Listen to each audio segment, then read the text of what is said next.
بیٹے کی شادی کی، بہو گھر لائے، ابھی 2 دن نہیں گزرے تھے کاروبار میں نقصان ہو گیا، یا گھر کا کوئی فرد فوت ہو گیا، یا کوئی جانور مر گیا، تو کہا کہ یہ منحوسہ آئی ہے تو ہمارا یہ نقصان ہو گیا۔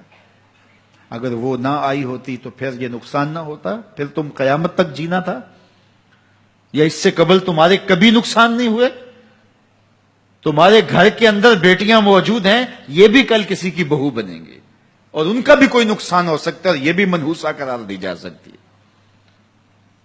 پھر تانو تشنی کے تیر جو ہے وہ اس کے اوپر لگائے جانے لگے۔ کتنی زیادتی ہے، کتنا ظلم ہے، کسی کا دل توڑنا، کسی کا دل دکھانا، کسی کو منحوس قرار دے دینا۔ از خود تمہارے پاس کیا سند ہے؟ تمہیں الہام ہوا ہے؟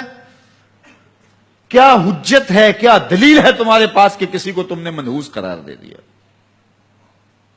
کتنا مکار ہے انسان، اپنی بدعمالیوں کو، اپنی نیت کے کھوٹ کو، اپنی نیت کی کوتاہیوں کو، اپنی سستیوں کو، اپنے عمل کی کمیوں کو دوسرے کے اوپر مڑ دیتا ہے۔ کاروبار تو نے صحیح نہیں کیا، نقصان ہو گیا۔ صبح 12 بجے اٹھ کے تو گھر سے جا رہا ہے اور نقصان ہو گیا۔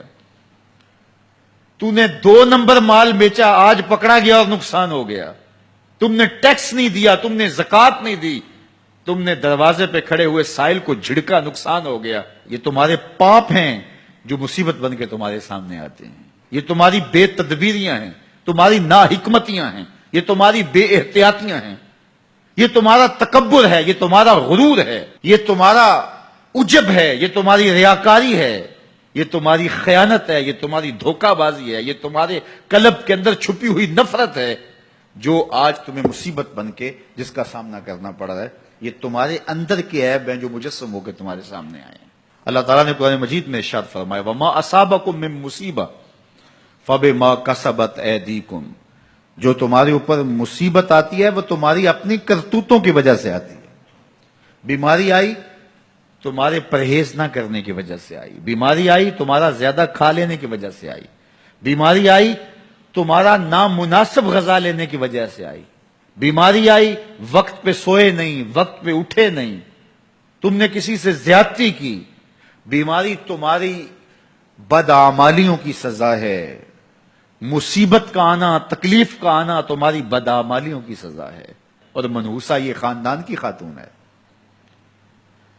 تو یہ دوسرے کے اوپر مڑ کے اپنی کوتاہی، اپنی غلطی دوسرے کے اوپر لگا دی اور اس کو منحوس قرار دے دیا۔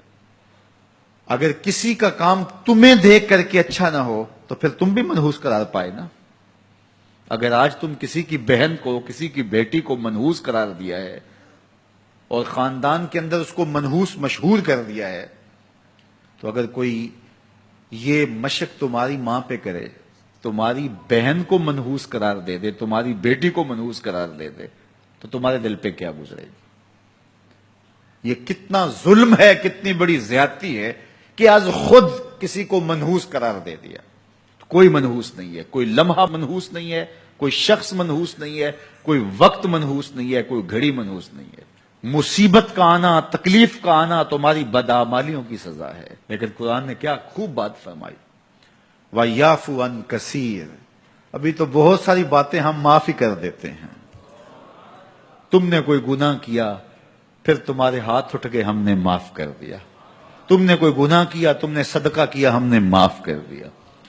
تم نے کوئی گناہ کیا، تم نے سجدہ کیا، ہم نے معاف کر دیا۔ تم نے گناہ کیا، تم نے وضو کیا، ہم نے سارے گناہ جھاڑ دیے۔ تو کچھ اعمال ایسے ہیں کہ جن کی سزا بھگتنی پڑتی ہے لازمی، لیکن زیادہ عمل ایسے ہیں اللہ فرماتا ہے ہم زیادہ یوں ہی معاف کر دیتے ہیں، اور اگر ہم سارے معاف نہ کریں تم چل ہی نہ سکو، زندگی تمہاری گزرے ہی نہ، اتنی مصیبتیں تمہارے اوپر ٹوٹ پڑیں، لیکن تم وہ منحوسہ کو قرار دے کے اپنے اوپر سے ٹال رہے ہو۔ فلاں منحوسہ اس لیے یہ سب کچھ ہو رہا ہے، فلاں نے تعویذ ڈال دی اس لیے سب کچھ ہو رہا ہے، بلی راستہ کاٹ کی تھی یہ مصیبتیں ساری اس لیے آئی ہیں۔ یہ تمہارے اندر کے عیب ہیں جو مجسم ہو کے تمہارے سامنے آئے ہیں۔